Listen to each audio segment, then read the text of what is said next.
O vídeo vai ser estilo vlog pra vocês, mas hoje a gente vai conversar um pouquinho mais sobre o curso de História. Eu sei que quem me acompanha aqui no canal adora quando eu faço esse tipo de conteúdo, conversando com vocês um pouco mais sobre as minhas experiências com a graduação. E esse período tá, tipo, muito montanha-russa, né? Tá aquela coisa meio que, tipo, a gente tá subindo maravilhosamente, olhando a vista, e daqui a pouco a gente vai naquela descida totalmente louca e frenética. Hoje é sexta-feira, né? Dia 7 de junho, e tô aqui sentada na frente do computador trabalhando o meu trabalho final para a disciplina de América. Eu tô aqui sentada e eu tava pensando, eu vou ligar o celular e vou conversar um pouquinho sobre essa questão. Eu ainda não tenho o resultado de uma prova que eu fiz um study vlog, o primeiro study vlog, eu já ia falando errado.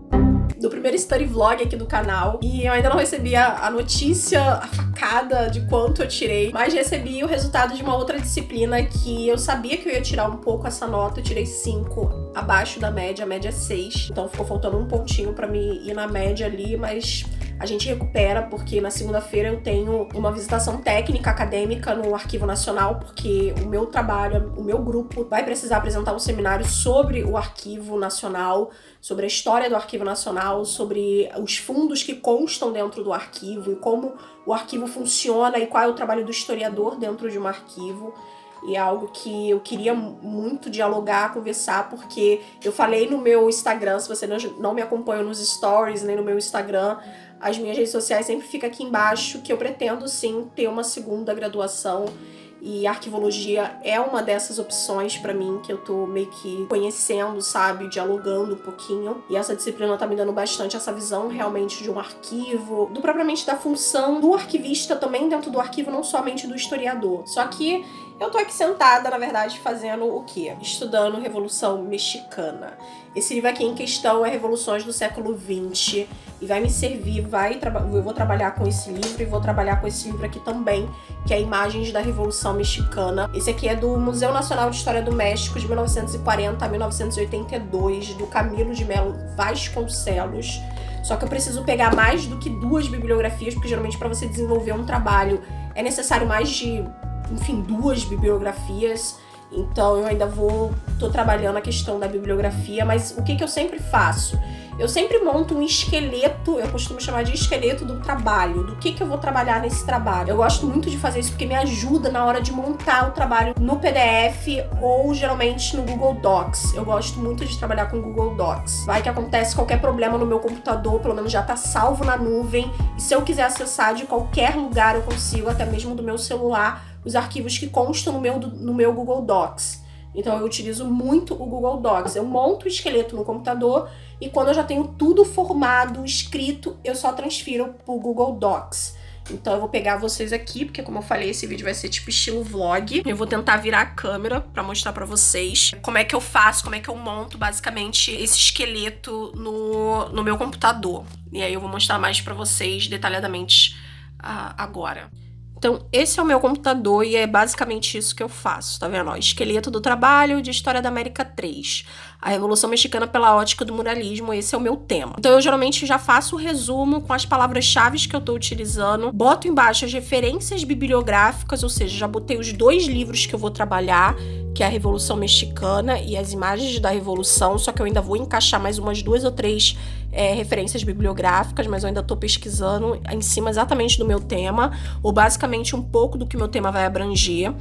E aí eu separo por tópicos a desenvolver no trabalho, ou seja, eu vou desenvolver a Revolução e a herança, as representações do muralismo e os principais artistas que compõem o movimento muralista, né?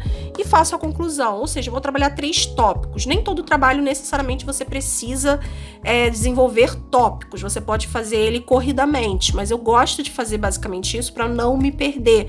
Eu gosto de montar um pouquinho desse esqueleto justamente para me auxiliar na hora de montar realmente a parte do desenvolvimento do trabalho. Corta pra mim de novo, a gente volta aqui pra mim de novo. Eu gosto muito de trabalhos que eu tenho uma certa autonomia no sentido do tema de desenvolvimento. Por exemplo, em História da América 3, que é uma coisa que eu tenho que alertar vocês, não façam isso em casa. Não comecem uma graduação e peguem tudo muito desordenadamente. Se vocês tiverem a oportunidade de pegar tudo certinho, bonitinho, sabe? América 1, 2 e 3, façam isso, não peguem desordenadamente como eu fiz. Eu já fiz América 2 tô fazendo a 3 e no próximo período eu vou pular pra 1. Ou seja, eu comecei de trás pra frente praticamente. Então, não façam isso. O fenômeno que foi a Revolução Mexicana, ela trouxe isso como herança, uma modificação no sistema cultural do México. E aí a gente vai ter um nome muito conhecido chamado Diego Rivera, que foi casado com a Frida Kahlo, que eu acho que muita gente, Kahlo, Carbo, eu nunca sei pronunciar o nome dela corretamente.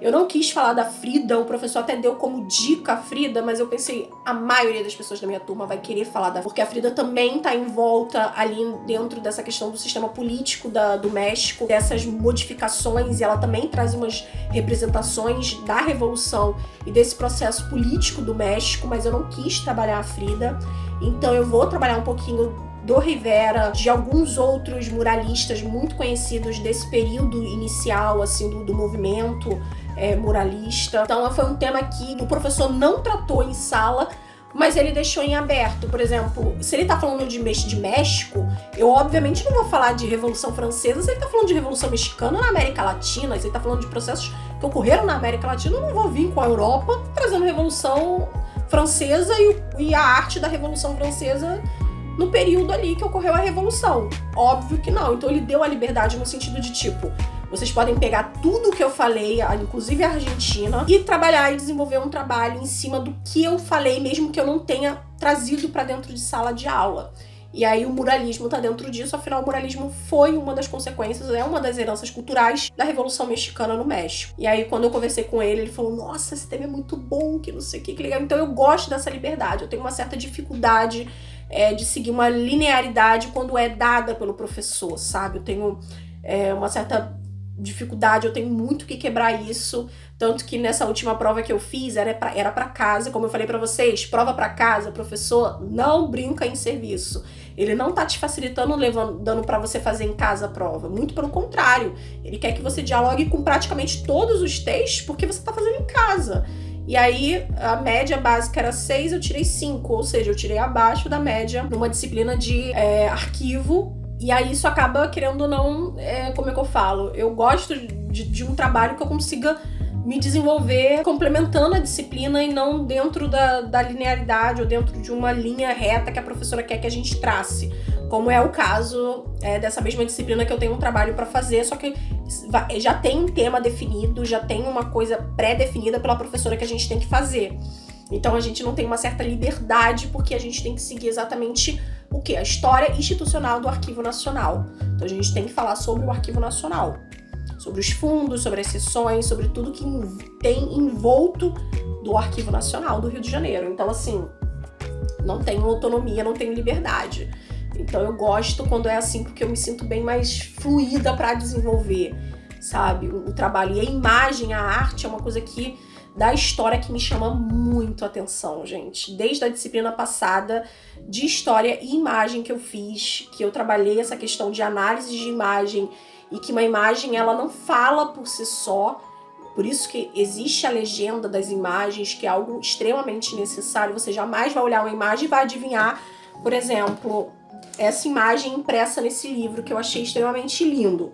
Tá a imagem impressa aqui, mas se eu te perguntar, ou se alguém me perguntar de quem é essa obra impressa nesse livro aqui, não tenho a mínima ideia. Então, geralmente, uma imagem, ela sempre é vinda com uma legenda para que você saiba quem é o artista dessa obra. Você tem que dar o devido crédito, né?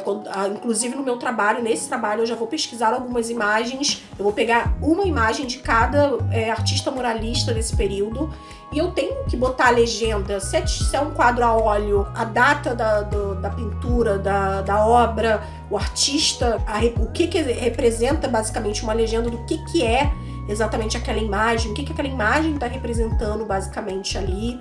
Por exemplo, como é o muralismo, eu vou pegar envolto da Revolução. São imagens que trazem representações da Revolução Mexicana. Então tudo isso eu tenho que botar na legendinha da imagem. E é extremamente importante isso, e professores sempre cobram isso, porque não é só quando você vai escrever, por exemplo, quando você escreve um trabalho, né? Você bota na nota de rodapé a citação que você extraiu de um livro. Se eu extrair alguma citação desse livro, eu tenho que botar que esse livro é do Camilo de Melo Vasconcelos. A página onde eu retirei aquilo ali e o ano do livro, da publicação do livro na nota de rodapé. Eu tenho que referenciar. A imagem é a mesma coisa. Quando você bota a imagem num trabalho, você tem que referenciar aquela imagem. Senão o professor vai falar, tá, você pegou isso da onde? Ah, eu peguei do Google Imagem. Você pegou do Google Imagem, mas essa imagem pertence a algum lugar. Essa imagem veio de algum lugar e você utilizou ela, mas da onde você extraiu ela? Você tem que colocar a referência dessa imagem também em trabalhos acadêmicos. Então é basicamente isso esse vídeo de hoje, essa conversa aleatória sobre o curso. Ainda não recebi, como eu falei, a minha nota do último study vlog que eu estudei para medieval. O professor ainda não deu a nota. Eu creio que ele vai dar essa semana, então eu tô esperando ansiosamente, nervosamente. Mas é esperar para ver os próximos capítulos e aí eu informo para vocês aqui no canal com certeza. Então se vocês gostaram desse bate-papo, dessa conversa um pouquinho aleatória aqui no canal, deixe seu gostei aqui embaixo que ele é muito importante. E se tu for novo, ainda não é inscrito, se inscreva, ativa o sininho de notificação, assim tu não perde nenhum vídeo novo. Beijo, gente, até o próximo vídeo aqui do canal. Tchau! I let you get to me once now, baby, but I'll never let you in again. I let you get to me once now, baby, but I'll never let you in.